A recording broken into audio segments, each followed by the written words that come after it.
Never a day goes by that I don't remember that Stephanie is no longer physically with us, or that we live with a giant hole in our hearts and lives. In 1982, the Maryland General Assembly had passed the right to present a victim impact statement at sentencing. I took the stand, and that's when the defense objected, saying that anything I had to say was emotional, irrelevant, and probable cause for reversal on appeal. That was a very devastating experience. The crime of stalking is isolating, and as the years drew on and his stalking continued, those fears became larger and more paralyzing. Every time I started to speak, the stalker began to object and started to yell over me. And finally the judge was like, okay, I've had enough of this. This is her time to speak. The emotional effects of this have turned into physical effects and plagued my life for 8 years now. When you have a disability caused by an act of violence, the impact is lifelong. One of the bullets passed through both of my eyes, taking my eyesight permanently.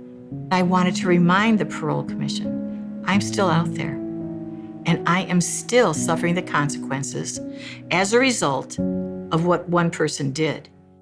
The pain connected to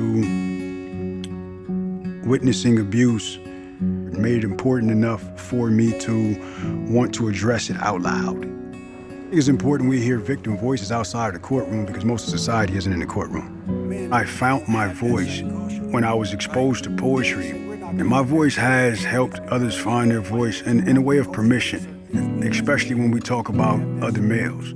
A man's tongue becomes easily tied when it has to unpack pain. By going public and by talking about it and by elevating victims' voices, you hope they fall on the ears of an individual who will be responsive.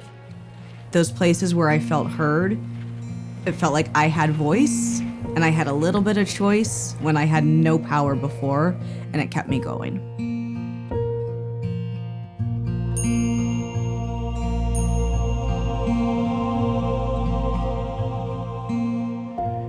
To witness one loved one be abused by another loved one is a stripping of power at a young age. I just didn't know how I was going to raise 3 children without being able to see them. The sound of an ambulance takes me to a place that I don't want to go.